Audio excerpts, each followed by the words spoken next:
Good evening, everyone. I welcome each one of you to our Advocate on Record Aspirants Academy. So, before dealing with the topic, it is our regular practice that we recite the preamble of the Constitution of India. Why should we recite preamble for every session? It is like asking question, why should we have breakfast, lunch and dinner? To lead a life, we need nutrition, we need minerals, we need protein, vitamins. Similarly, for the healthy nation, to make a nation wealthy, prosperous, so it is our duty to remind ourselves that what was the aim of our founding fathers and founding mothers while drafting the Constitution of India. So though it is running to several provisions, but what is the essence of the Constitution of India is, it is being reflected in the preamble of the Constitution of India. See, every statutes must be obedient to the Constitution of India. If statutes are not obedient or inconsistent with that of the Constitution provisions, then Supreme Court or High Court can struck down. And then Constitution provisions, their aim is to achieve the goals enshrined in the preamble. That is why one of the celebrated judges, Honorable Justice Krishna Iyer, whenever he wrote the landmark judgments or any judgment that he wrote, it became a landmark judgment. He always had preamble opened before him, and he always used to write to what extent we can connect the preamble to the judgment. In one of the cases, Honorable Justice dealt with company law, company matters, where Lordships brought economic justice. It is there, justice, social justice, economic and political justice. When there is a reservation question, social justice.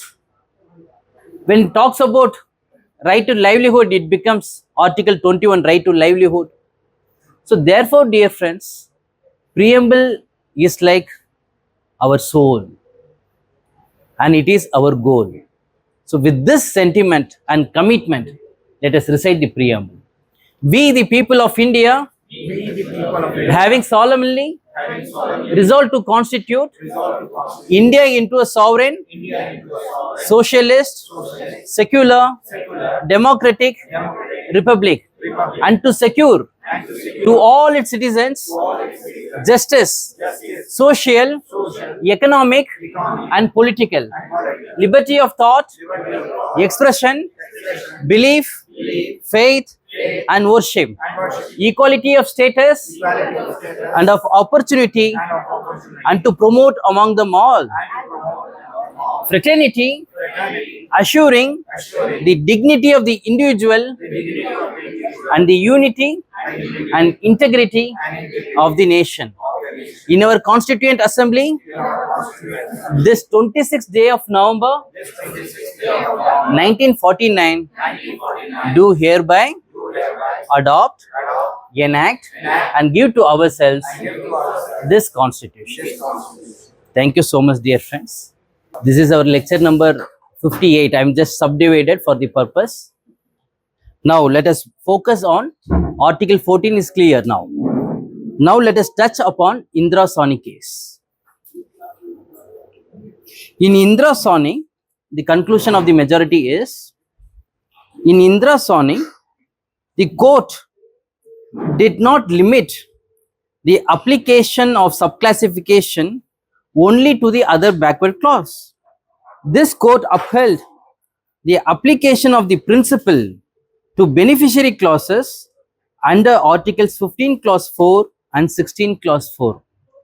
Dear friends, by reading these landmark judgments, the Constitution provisions remain same from 1950 with subject to certain amendments. But how those provisions are interpreted, that is where the rich experience of the judges comes into play. Because judges are the final interpreter of the Constitution provisions. Whatever the judges say, that is law of the land. So they interpret in such a way to convince the readers by interpreting the constitutional provisions. I generally share with our AOR aspirants what is the difference. We also see it as a word, but lordships like Justice Krishna Iyer, legal luminaries, they see a world behind that particular word. So now we have understood only the principles. To arrive at that principles, what are the numerous judgments being discussed? So let us focus on Indra Sawhney's case, whether Indra Sawhney 9 judges bench, have they prohibited the subclassification within the scheduled cost? Does it only apply to the OBCs? The answer is, lordships have held, Indra Sawhney, of course, certainly they have talked about to other backward classes. They have not talked about SCs and STs because that was never a question before Indra Sawhney case. So where is the question for answering to it? And there is a specific provision under Article 15 clause 4 and 16 clause 4. What does it say, dear friends? Let me read for you. And then we will move to Indra Sawhney's case. Article 15, the state shall not discriminate against any citizen on grounds only of religion, race, caste, sex, place of birth, or any of them. So here now they are subclassifying on the basis of caste. So will it not amount to violation of Article 15 clause 1? Answer, you will find it in Article 15 clause 4. What does it say? Nothing in this article or in clause 2 of Article 29. That means they are saying Article 15 will not be applicable to this 15 clause 1. Whatever they have said, it is not applicable. Nothing in this article or in clause 2 of Article 29 shall prevent the state. So therefore, they are allowing the state. They are not tying the hands of the state. You are free. State is free to make a law. What law? From making any special provision for the advancement of any socially and educationally backward classes of citizens. Those who are socially and educationally backward, you can give special privileges to them, and that will not amount to discrimination. Here where they talk about scheduled caste, education backward classes of citizens or for the scheduled caste and the scheduled tribes. So we squarely fall under Punjab Act, squarely fall under Article 15 clause 4 because they want to give preferences to the scheduled caste and scheduled tribes. And now let us focus on 16 clause 4, dear friends. 16 clause 1, Article 16 clause 1 of the Constitution. There shall be equality of opportunity for all citizens in matters relating to employment or appointment to any office under state. So equal opportunity to everyone. It's like a sky. Under sky, everyone is equal. But what does it say? 16 clause 4. Nothing in this article. So general rule is equality of opportunity. The exception is nothing in this article shall prevent the state from making any provision for the reservation of appointments or post in favor of any backward class of citizens which in the opinion of the state is not adequately represented in the services under the state. So according to state of Punjab, Valmikis are not adequately represented. Therefore, they have enacted a law. They have given a provision, section 4 subsection 5 of the act provides 50% reservation preferences to Valmikis. Therefore, it squarely falls under 16.4. Therefore, it is not a violation of Article 16 clause 1. This is what Lordship has interpreted. Now, let us see about Indra Sawhney case.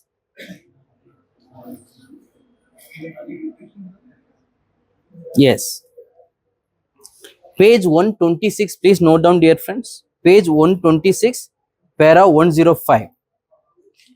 Page 126, para 105. Yes. The observations in Indra Sawhney elucidate the following three principles See, Indrasani case might be running to several pages, but see the bullet points, 3 principles. Elucidate the following 3 principles with respect to subclassification. So, what do they say about subclassification? Number 1, A. Subcategorization within a clause is a constitutional requirement. Dear friends, there are certain terms used: constitutional identity, constitutional morality, constitutional regime, constitutional mandate. Requirement means mandate. So beautiful terms, we can always use it at the time of argument, at the time of drafting a petition also. So never miss this beautiful lines. Subcategorization within a clause is a constitutional requirement to secure what? Why should we require a subclassification? Because to secure substantive equality in the event that there is no distinction between 2 sections of a clause. Number 2, subclassification must not lead to the exclusion of one of the categories in the clause. A model that provides sufficient opportunities to all categories of the clause must be adopted. Number 2, dear friends, in our case, it is not 100% reservation to Balmikis. If that is so, then it becomes unconstitutional. It cannot be exclusive, but preference can be given. Right? Number 3, subclassification among a clause must be on a reasonable basis. Justice Savanth held that the distinction between the categories must be substantial. Justice Jeevan Reddy held that subcategorization must be reasonable. Right? So they have allowed subcategorization, subclassification, that is permissible. Now the question staring at our face is whether, though we have understood Indrasani applies, they have said subclassification is permissible as far as OBCs are concerned. What about SCs? Scheduled costs, that is the question. Let us see how it is being interpreted. Para 126, para A. Page 126, para A, that is over. So Indrasani did not exclude, how beautifully they are saying, dear friends. Indrasani did not exclude subclassification within the scheduled cost. So they did not prevent. That means indirectly they have allowed it. That is how they have interpreted. Indrasani did not exclude subclassification within the scheduled cost. For this purpose, I would like to read para 109 and para 110. The question then is whether there is any reason to not extend the principle of subclassification to the scheduled cost. Dear friends, make a mark of this paragraph. This is important. Honorable judges applying Indrasani case to the present case, how they are applying to it. The question then is whether there is any reason to not extend the principle of subclassification to the scheduled cost when a 9-judge bench of this court has already extended the principle to the beneficiary clauses under Article 15 and 16. It is true that the social backwardness of the other backward clause is not comparable to that of the scheduled cost, since they are more socially advanced than the scheduled cost. So lordships are agreeing, you cannot compare OBCs. OBCs are different category. Their degree of suffering is different. But totally scheduled cost is totally different. Their sufferings are different. However, that is precisely why the Constitution groups them into 2 separate classes in Article 15 Clause 4. If we see 15 Clause 4, they say educationally, socially backward and SC/ST. Separately they have included. It is also true that the cost included within the clause of other backward clause do not suffer from a single form of social backwardness. The costs which are included within the OBC suffer from a certain degree of comparable backwardness, but the form of social backwardness among them may vary. As opposed to this position, the scheduled castes suffer from a common form of social backwardness like untouchability. So, like this also, dear friends, it is reiterated in para 110. Ultimately, they have said this: if it is being extended to OBCs, why not to SC STs also? So, therefore, Indra Sawhney did not prohibit or did not say anything about scheduled caste and scheduled tribe. Therefore, the essence is Indra Sawhney did not exclude subclassification within the scheduled caste. Now let us move on to the next issue. Article 341. Now the question is, by giving reservations to identifying some subcaste like Balmikis and giving reservations, does it amount to violation of Article 341 clause 1, which is vested only with the president? Very good. Article 341 clause 1 does not create a deeming fiction. The phrase deemed is used in the provision to mean that the caste or groups notified by the president shall be regarded as the scheduled caste. Even if it is accepted that the deeming fiction is used for the creation of the constitutional identity, see the term. There we have seen constitutional mandate, requirement, here constitutional identity. The only logical consequence that flows from it is that caste included in the list will receive the benefit that the constitution provides to the scheduled caste. The operation of the provision does not create an integrated homogeneous clause. How beautifully they are saying. When you bring many subcastes under the scheduled caste, that means these subcastes will receive a constitutional benefit. If there is a reservation for SCs, definitely the identified subcaste will get the reservation. There is no difficulty. The difficulty is whatever the subcaste prescribed in the scheduled caste, they are not equal. They are not homogeneous. They are not similarly placed. Though they fall under the scheduled caste, subcaste 80% representation, some of the subcastes are being represented in government jobs. Balmikis, they are completely deprived of. So how to bring Balmikis to the mainstream? By giving 50% preference. It's not 100%. If it is exclusive preference, that becomes unconstitutional. 50% preference, remaining 50% is already available for scheduled caste. So it does not amount to tinkering with 341 clause 1. That is what they are saying. Now coming to 341 clause 2. Subclassification within the scheduled caste does not violate Article 341 clause 2. What does it say? With 341 clause 2 empowers the parliament to include any subcaste in the scheduled caste or exclude any subcaste from the scheduled caste.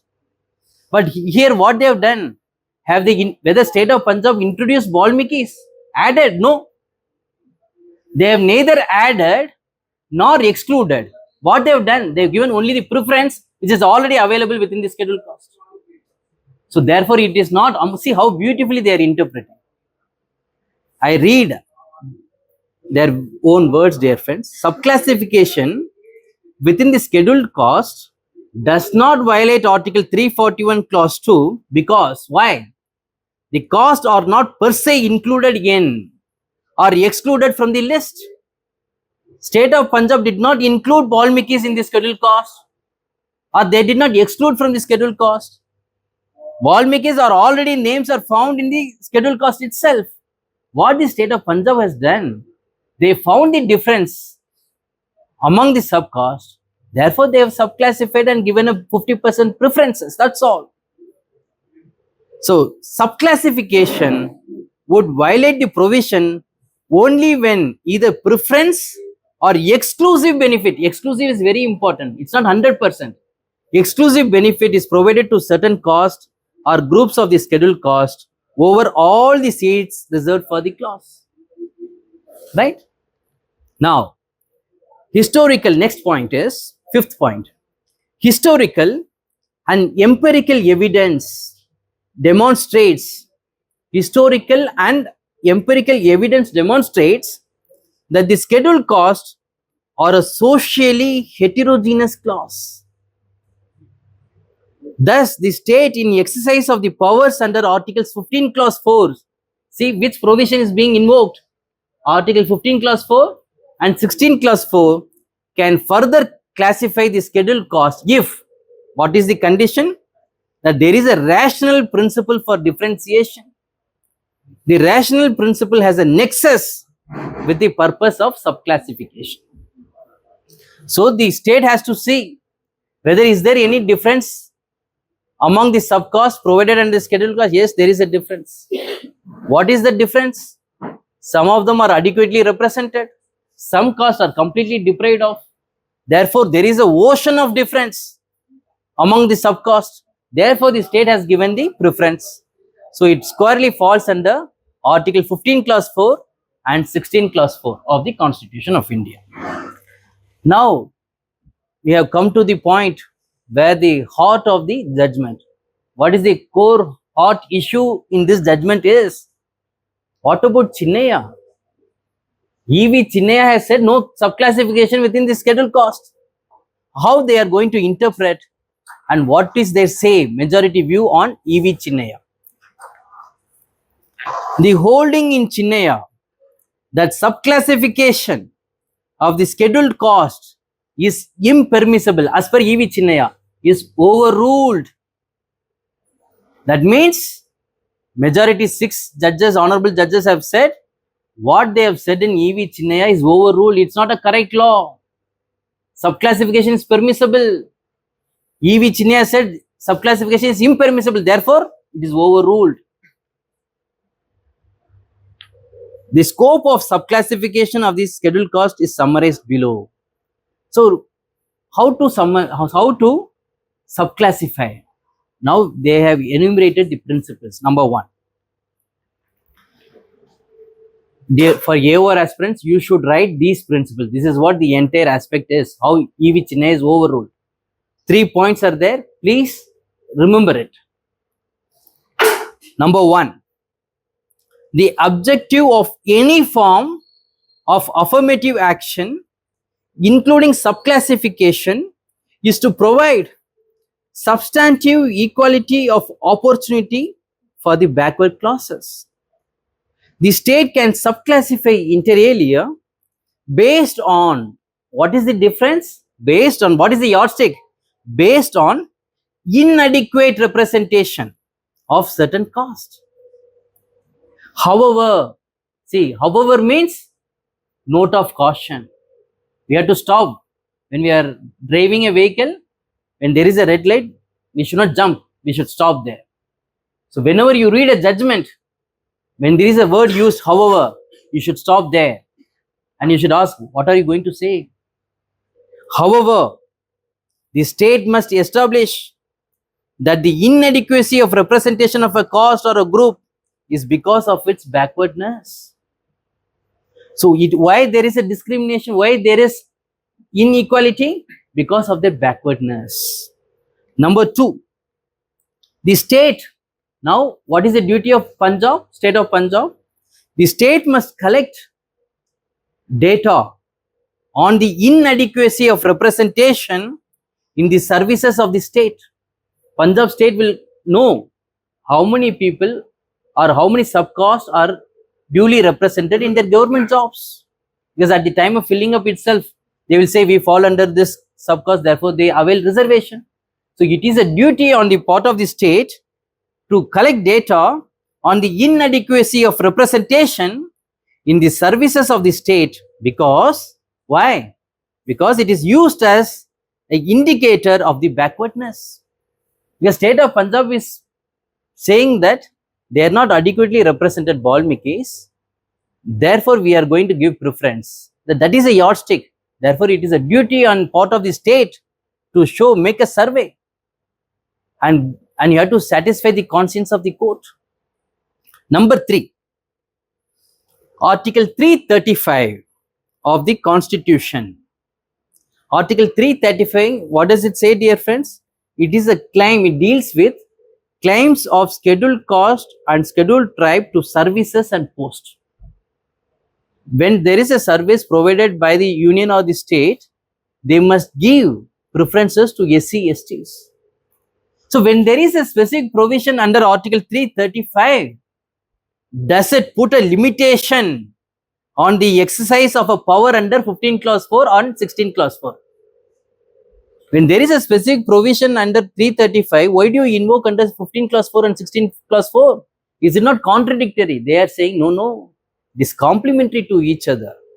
What does it 335 says? It is being reaffirmed under Article 15 clause 4 and 16 clause 4 because they all fall under one family to bring the backward into the mainstream. So that is what they have said. Article 335 of the Constitution is not a limitation on the exercise of power under Article 16 clause 1 and 16 clause 4. Rather, it is a restatement of the necessity of considering the claims of the scheduled caste and the scheduled tribes in public services. Efficiency of administration must be viewed in a manner which promotes inclusion and equality as required by Article 16 clause 1. What does it say 16 clause 1? Everybody must be given equal opportunity in terms of employment is concerned. But where is the equal opportunity where Balmikis are not being represented? Therefore, the state invoking 16 clause 4 in order to achieve the objectives prescribed under Article 16 clause 1. So, because subclassification is a facet of equality, it is not a violation of the equality. Now, this is the majority view, dear friends. The registry is directed to obtain administrative instructions from the Chief Justice of India for placing the matter before the appropriate bench.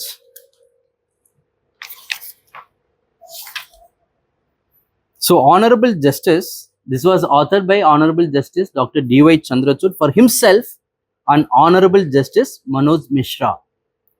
And the concurring judgment by other judges, learned judges, with their separate opinion will be dealt in the next session. So, let me sum up, dear friends. Summing up is very important. So, in this judgment, State of Punjab versus Davinder Singh, what is questioned? The correctness of the decision held in E.V. Chinnaya's case. What did Chinnaya said?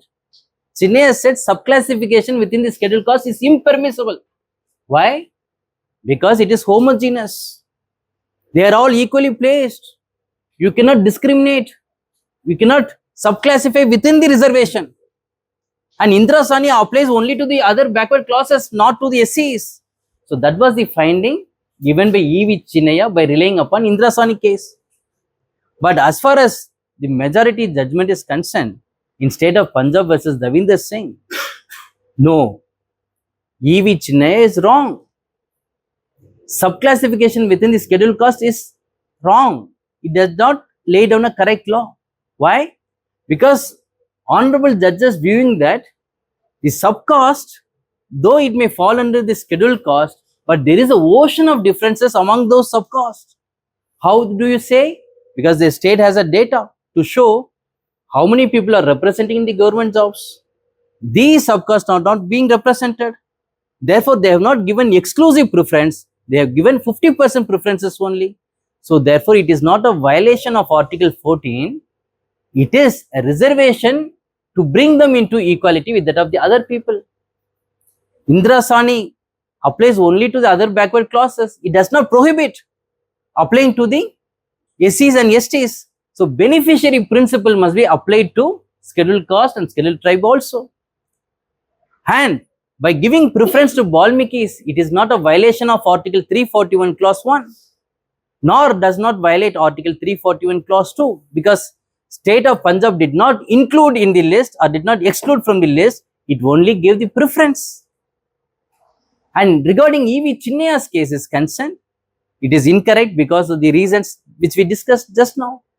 So, based on these principles, Now, whatever they have laid down is the principles, and it has to be decided by the regular bench. Not only state of Punjab, dear friends, state of Telangana, state of Tamil Nadu has given certain preferences only to particular subcaste. So that is also tagged along with this matter. It was clubbed as a batch of matters. So principles are laid down. Now regular bench is to be followed because doctrine of judicial discipline. Thank you so much, dear friends, for your patience hearing. I am deeply privileged to discuss about a landmark judgment. Thank you. And I request one of our mentor, philosopher and guide, Mr. S.K. Patri sir, no problem, sir, to address our audience.